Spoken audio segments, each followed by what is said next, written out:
If a man empties his purse into his head, no man can take it away from him.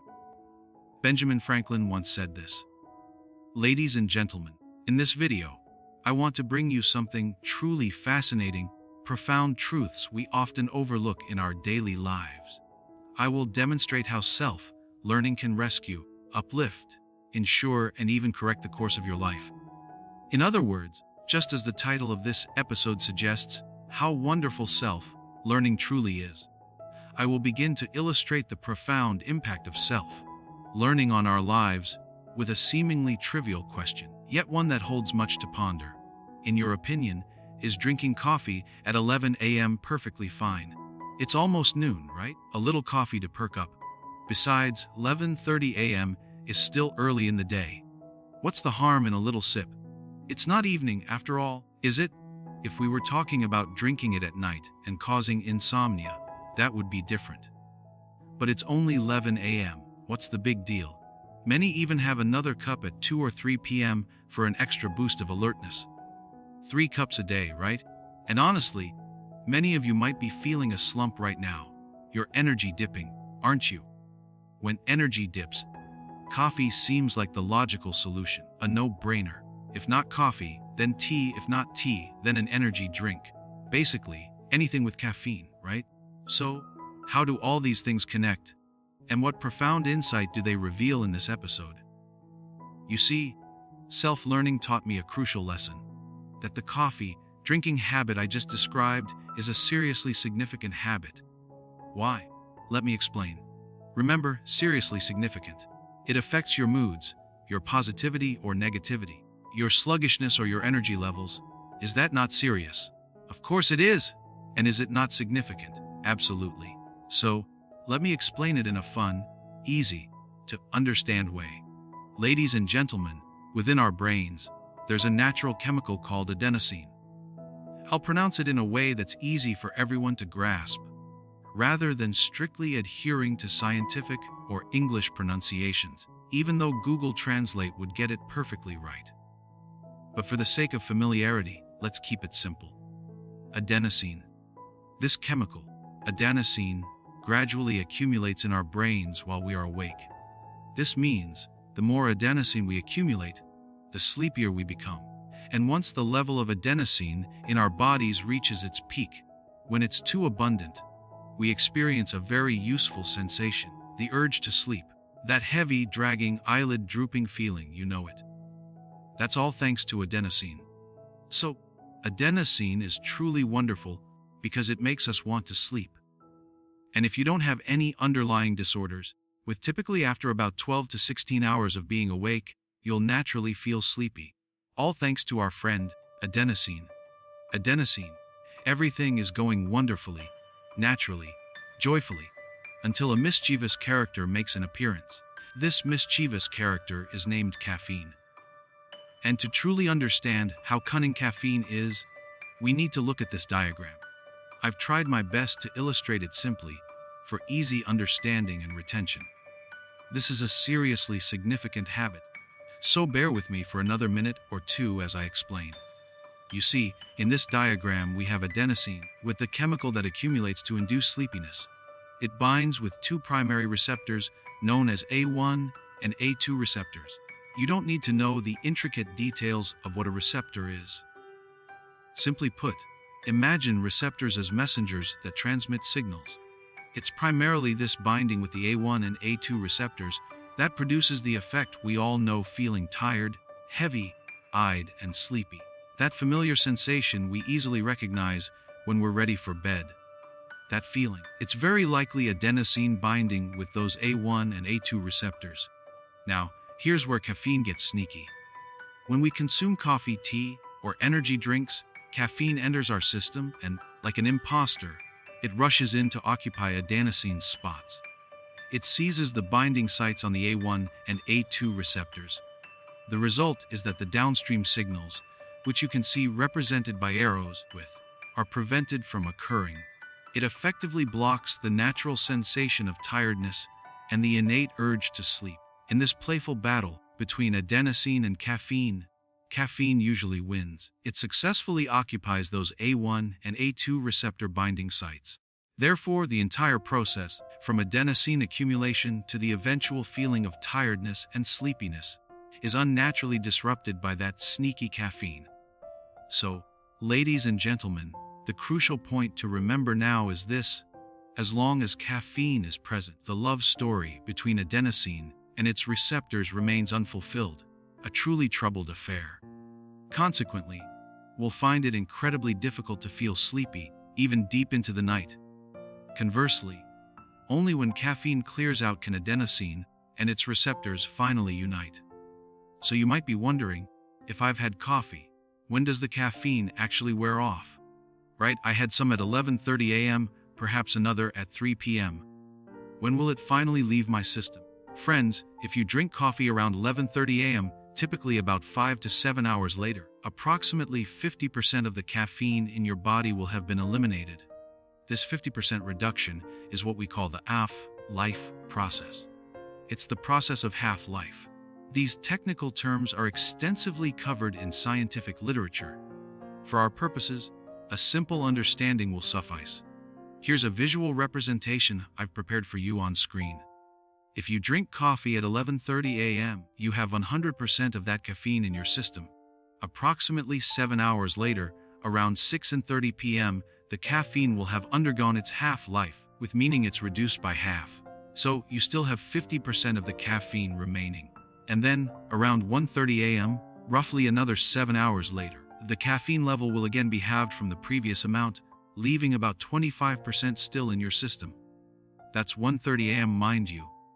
So, imagine if you drink too much, multiple times throughout the day, at 1:30 a.m., you'd still have a significant amount of caffeine circulating. It's almost guaranteed you won't be able to sleep. Or, you might manage to fall asleep due to your circadian rhythm, but the quality of your sleep will undoubtedly suffer. And this could very well be the underlying reason. So, we can conclude that for many people, drinking a rather large cup of coffee at 11:30 a.m. is probably not the wisest choice. Because, very likely by midnight, you still have about 25% of that caffeine in your system.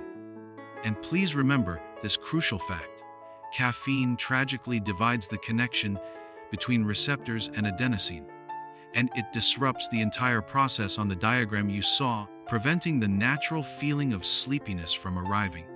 So sometimes you might feel utterly exhausted, but not sleepy, and this is something you must be very careful about. And these insights, only self-learning can reveal to us. I am deeply grateful to the book, Why We Sleep, by Matthew Walker, for teaching me this vital information. Of course, I also made an effort to research further, but clearly, this knowledge came from self-learning. Thanks to this learning, I was able to break a habit that I now realize was quite foolish on my part, which was drinking coffee late in the day and consuming excessive amounts at inappropriate times. The truly dangerous aspect of this habit is that it creates a vicious cycle of insomnia and increased coffee consumption. And day by day, your situation will only worsen. Specifically, because you're losing sleep, you wake up feeling sluggish. What do you do when you feel sluggish? You'll reach for more coffee. Many of you consume 3, even 4 cups a day, spread out at different times. A cup in the morning, another at noon, 1 in the afternoon, and some even in the evening. Of course, this is often done out of ignorance, not malice. It's not that we intentionally sabotage our health. It's simply a lack of awareness. Yet, this unintentional ignorance can cause significant harm. More coffee leads to insomnia at night. And as insomnia worsens night after night, the next morning, you'll feel even more tired and drowsy. The more tired and sleepy you are, the more coffee you'll consume.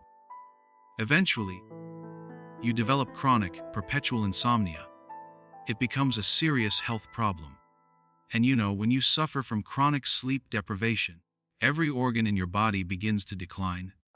It's not just your mental state or your brain, it's systemic. That's why I say drinking coffee incorrectly, at the wrong times, is incredibly dangerous. It impacts everything.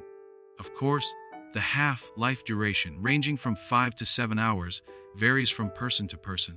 For some, it's quicker, under 5 hours, maybe 4 or 5. For others, it's slower, 7 hours or even more. So, it depends on the individual, but clearly, even if we assume a 5-hour half-life, 25% still lingers by midnight. And if you happen to drink a large 200 ml cup around midday, this applies to coffee, energy drinks, or even tea, mind you. It's quite common for people to consume 300 or even 500 ml of tea or energy drinks. So, don't be surprised if you struggle to sleep.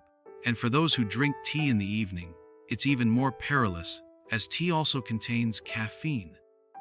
Thus, through self-learning, we gain the wisdom to make proper choices for our lives. I love coffee, and I know many of you do too.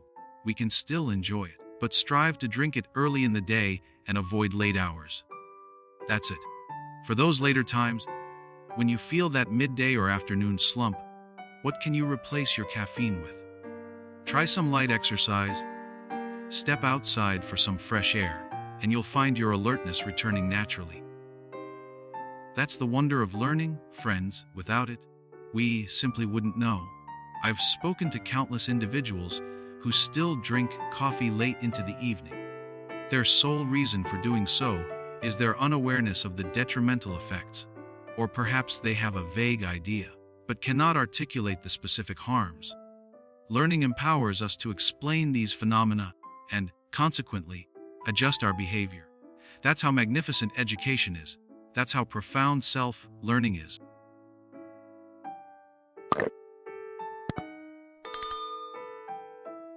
Welcome back to our program. In this second part, I want to further explain why learning is so extraordinary. It grants us positivity, offers us intriguing revelations. It awakens us, illuminating our minds with clarity and brilliance.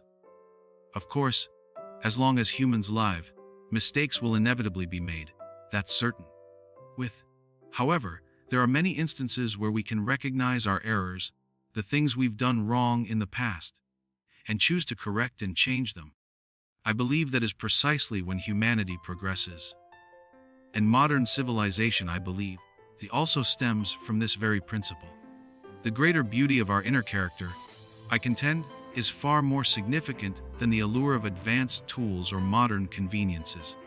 Ultimately, how human beings treat each other with kindness remains an incredibly precious thing in my philosophy of life. Of course, you might look at this and think, oh, that's too mechanical, too theoretical. And indeed, when we apply it solely to ourselves, it might seem trivial. But try applying it to those around you. Do you want your parents, your children, your dearest loved ones to live alongside decent, kind people? Simply consider that, and the answer becomes clear. Sometimes, we need to think about those around us to truly value and appreciate the kindness inherent in morality. Of course, the word morality can sometimes make people uncomfortable. Even I, in the past, found such concepts rather absurd. I didn't believe in moral categories, nor did I trust in the inherent kindness of humanity. I used to think that life was simply about striving for money, climbing the ladder, and achieving status that was the ultimate success. Until one day, quite unexpectedly, quite by chance, I happened to read some books by M. Scott Peck. Perhaps many of you are already familiar with his works. When I read these books, they were actually quite accessible. Though thick, they were very digestible. I inadvertently rediscovered a concept that I had known before, but hadn't considered particularly special. Later, I reread it, and that was the concept of oneness, my friend's oneness. Of course, merely reading it might seem superficial, but afterwards, when I reflected and meditated upon it, I truly began to grasp the beautiful, profound insights of this concept. Oneness, as I understand it, which might not precisely align with the book's interpretation, because I never adopt anyone's ideas wholesale without processing them myself, unless I have fully digested and assimilated them. I always interpret things through my own lens based on what I've learned. So, in my layman's understanding, oneness signifies harmony, interconnectedness, and mutual support among diverse elements within a single, unified entity. Meaning, within a whole, that there are distinct individual parts, but these individual parts are in harmony, interdependent, and interconnected.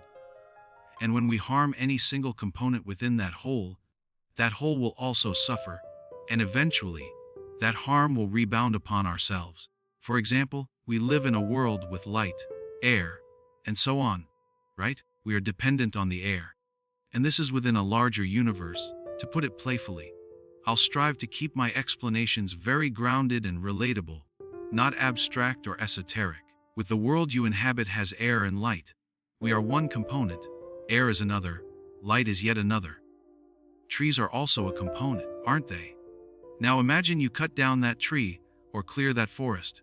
Sometimes, you might not fully comprehend your connection to the tree you're felling, right? But if we contemplate oneness, we'll always perceive the commonalities between ourselves and that tree. It could be oxygen, temperature, humidity. It could be the impact on rain, storms, or floods. And once we truly feel that connection, we wouldn't cut down that tree, but for a very selfish reason, not even a lofty one. The act of cutting down that tree will eventually come back to harm us someday. Perhaps in the past we've done it, we've cut down trees. But today, with clarity, we understand oneness. We, that tree, that flower, that air, that light, all exist within a single, interconnected whole. And because we are part of this whole, we are mutually connected and interdependent, just like our hands and feet, like the organs within our own bodies. Self-learning is not just about accumulating facts, it's about cultivating a deeper understanding of ourselves and our world. It empowers us to make informed choices for our health and well-being. And more importantly, it expands our hearts and minds to embrace empathy, kindness, and a profound sense of oneness. This is the journey to true freedom, freedom from ignorance, freedom to thrive, freedom to create a better world. Keep learning, keep reflecting, and keep growing. Your life and the world around you will be eternally grateful.